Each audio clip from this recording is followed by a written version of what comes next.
Hotel jobs ज्ञान channel पर भी शेयर रहना। जो कि आपको मालूम है इस चैनल पर मैं अपना पर्सनल एक्सपीरियंस शेयर करता हूँ, जहाँ जहाँ जिस कंट्री मैंने काम किया था, जैसे दुबई में, दोहा कतार में, बहरीन में, और अभी प्रेजेंट में सऊदी अरब में काम कर रहा हूँ, तो सऊदी अरब का। फ्रेंड, इस चैनल पर मेरे पर्सनल एक्सपीरियंस के थ्रू आपको बहुत सारी इन्फॉर्मेशन मिलेगी कि अब्रॉड में जॉब कैसे लेना, होटल में अब्रॉड में काम कैसे होता है। और अगर आपको गल्फ के बारे में न्यूज चाहिए तो मेरा सेकंड चैनल है, जिसका लिंक मैंने नीचे दिया हुआ डिस्क्रिप्शन में, आप वहां जाकर गल्फ की पर डे न्यूज देख सकते हैं। मैं नए नए अपडेट्स वहां पर डालता रहता हूँ। फ्रेंड्स, आज का जो अपना टॉपिक है, जो मेरे फ्रेंड्स अभी वेकेशन गए थे और वापस आना चाहते हैं सऊदी या दुबई, कहीं भी गल्फ कंट्री में, तो उनके लिए, तो वो जब वापस आते हैं तो उनके लिए क्या क्या डॉक्यूमेंट्स चाहिए हर जगह पे। जैसे दिल्ली एयरपोर्ट पे जब आप आते हैं तो इमिग्रेशन पे आपको क्या क्या डॉक्यूमेंट्स वहाँ लोग पूछते हैं वो, और क्या क्या डॉक्यूमेंट्स आपके पास होने चाहिए। और उसके बाद में जब सेकंड कंट्री में आप स्टे करते हैं 14 दिन क्वारंटीन, तो वहां पर जैसे ही आप पहुंचते हैं तो वहां क्या डॉक्यूमेंट्स आपको चाहिए। और जब वहां से आप 14 दिन फिनिश करके अपने कंप्लीट करके वापस आते हैं सऊदी के लिए, तो वहां पे वो लोग क्या क्या डॉक्यूमेंट चेक करते हैं। और जब आप सऊदी में आ जाते हैं तो यहाँ पे इमिग्रेशन पे आपसे क्या क्या डॉक्यूमेंट्स चेक किए जा सकते हैं। ये क्यों बता रहा हूँ, क्योंकि मैं अभी कुछ लास्ट वीक ही यहाँ पे सऊदी में वापस आया हूँ वेकेशन से जाने के बाद। तो ये मेरा पर्सनल एक्सपीरियंस है, इसीलिए आप लोगों के साथ शेयर कर रहा हूँ, क्योंकि बहुत सारे लोगों के पास ये डॉक्यूमेंट्स नहीं होते हैं, तो इसीलिए वहाँ प्रॉब्लम हो जाता है। तो क्या क्या डॉक्यूमेंट्स चाहिए, इससे आपको बहुत सारी हेल्प मिल जाएगी। तो स्टार्ट करते हैं वीडियो। सबसे पहले आप जैसे दिल्ली एयरपोर्ट पे जाते हैं तो वहां पे आपके क्या क्या डॉक्यूमेंट चेक किए जाएंगे, तो वो मैं बता देता हूँ। सबसे पहले फ्रेंड्स एक चीज मैं आपको बता दूं कि आप जितने भी डॉक्यूमेंट्स हैं वो सब प्रिंट आउट करके लेके आए, कॉपी करके लेके आए उनकी। ऐसा नहीं कि आप मोबाइल में स्क्रीनशॉट दिखा के या मोबाइल में सेव करके उनको आप दिखा रहे हैं, क्योंकि बहुत सारे लोगों के साथ में मैंने ये देखा था वहां पे कि मोबाइल स्विच ऑफ हो गए, या फिर वो लोग मान नहीं कर रहे थे, उनको एक्सेप्ट नहीं कर रहे थे, सऊदी में भी नहीं कर रहे थे, और उज्बेकिस्तान में मैं जब क्वारंटीन रहा था तो वहां भी नहीं कर रहे थे, और दिल्ली एयरपोर्ट पे भी वो लोग स्क्रीनशॉट कभी कभी किसी से नहीं ले रहे थे, वो लोग प्रिंट आउट ही मांग रहे। तो आप जब भी ट्रेवल कर रहे हैं तो प्रिंट आउट करके लेके आ जाएं, इससे बहुत सारे आपको फायदा, मोबाइल स्विच ऑफ हो जाए या और भी कुछ प्रॉब्लम हो जाए। तो दिल्ली एयरपोर्ट पे आपको क्या क्या डॉक्यूमेंट्स दिखाने वो बताता हूँ मैं आपको। सबसे पहले आपको मालूम है ये पासपोर्ट आपको चाहिए ही चाहिए, वो तो है ही, आपको हर किसी को मालूम है। उसके बाद में जैसे आप दिल्ली एयरपोर्ट पे आते हैं तो आपका पीसीआर रिपोर्ट होना चाहिए, और पीसीआर रिपोर्ट में सबसे पहले जो आपको जरूरी देखना वो है आपका पासपोर्ट नंबर, क्योंकि वहां पे बहुत सारे लोगों के पास जो पीसीआर रिपोर्ट था उसमें पासपोर्ट नंबर उन्होंने मेंशन नहीं कराया था, तो वहां पे उनको प्रॉब्लम हो गया, और एक दो बंदे को वो वापस भी जाना पड़ा था वहां एयरपोर्ट से, ये मैंने खुद देखा था। तो पीसीआर पे आपका पासपोर्ट नंबर चाहिए, और पीसीआर आपको मालूम है ये 72 आवर्स आपका वैलिड होना चाहिए। उसके बाद में जिस कंट्री में आप ट्रेवल कर रहे हैं उसका आपका होटल बुकिंग चाहिए कि आप कौन से होटल में वहां 14 दिन क्वारंटीन होंगे। उसके अलावा वो लोग छोड़ेंगे नहीं आपको, क्योंकि जब तक बुकिंग नहीं है आप वहां आ नहीं सकते। उसके बाद में जिस फ्लाइट से आप जा रहे हैं उसका आपको टिकट दिखाना है, क्योंकि सिक्योरिटी वाले आपको वहां पर छोड़ने वाले नहीं है।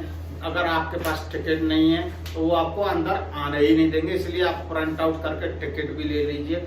उसके बाद में आपको वो लोग देखते हैं कि जैसे आप 14 दिन फिनिश करके सऊदी जाओगे तो वहां पे आपका जो री एंट्री वीजा है वो वैलिड है या नहीं है, या एक्सपायर हो गया, तो उसका भी वो लोग कॉपी मांगते हैं आपके। तो इसका भी आप कॉपी निकाल के रख लो, या फिर मोबाइल में दिखा दो अगर आपका मोबाइल चालू है।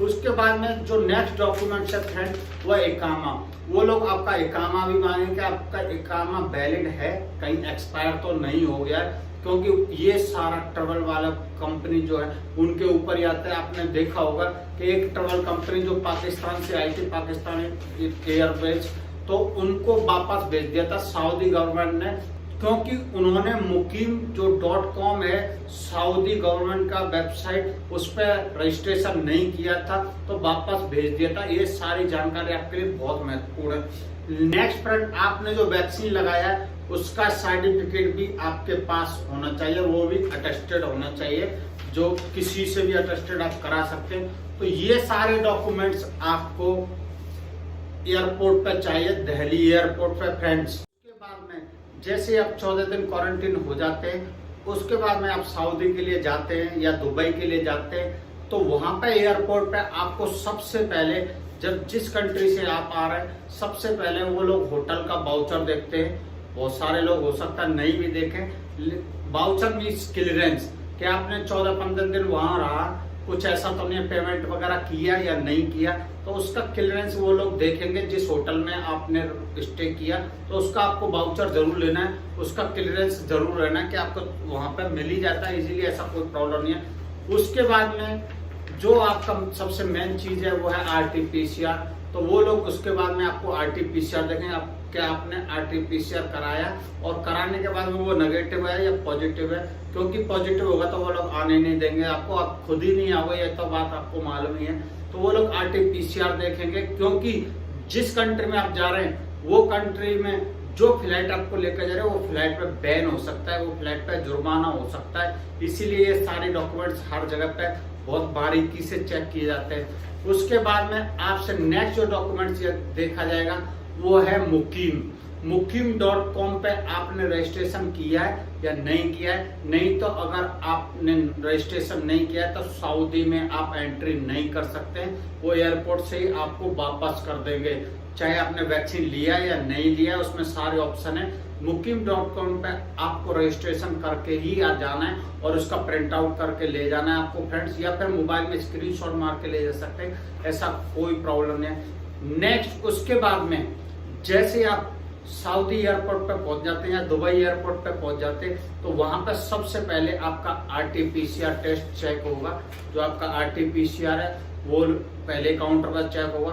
उसके बाद में वहां पर एक डिक्लेरेशन फॉर्म आपको दिया जाता है, वो डिक्लेरेशन फॉर्म आपको वहां देखा जाएगा कहाँ से आ रहे हैं, कितने दिन वहां रहे थे। और दूसरा, जैसे आप इमिग्रेशन पर पहुंच जाएंगे, ये स्टेप पार करने के बाद में इमिग्रेशन पे आपसे सिर्फ आपका जो डेट पासपोर्ट में लगा हुआ है, जैसे मेरा जो डेट लगा हुआ है वो मैं 25 तारीख को दूसरे कंट्री गया था, और उसके बाद में वहां से हम लोग 10 तारीख को यानी कि 16वें दिन वहां से आए। तो वो लोग ये डेट भी चेक करते हैं वो कंट्री में आप कितने दिन रहे थे, तो वो तो नॉर्मल है, आपके पासपोर्ट पर रहेगा ही रहेगा। उसके बाद वो आपका इकामा भी पूछते हैं, वहां पर आपका इकामा नंबर डाल के वो सारा चीज देख लेते हैं कि इसने वैक्सीन लिया या नहीं किया, तब करना। इसका ग्रीन है या नहीं ग्रीन है तब करना। के ऊपर मैं आपको एक अलग से वीडियो बना के दे दूंगा। तो फ्रेंड्स, ये सारे डॉक्यूमेंट्स वहां पे वो सारे देखते हैं हर जगह पे, दिल्ली एयरपोर्ट पे, जो सेकंड कंट्री में आप रहे थे उस पे, और जिस कंट्री में आप जाना चाहते हैं वो कंट्री के एयरपोर्ट पे, इमिग्रेशन पे, ये सारी चीजें आपको देखते हैं। अगर आपको समझ में नहीं आए तो आप कमेंट्स कीजिए, मैं आपको रिप्लाई जरूर करूंगा। और अगर आपको वीडियो अच्छा लगा तो लाइक कीजिए, सब्सक्राइब कीजिए, शेयर कीजिए। मिलते हैं नेक्स्ट वीडियो में। Thank you.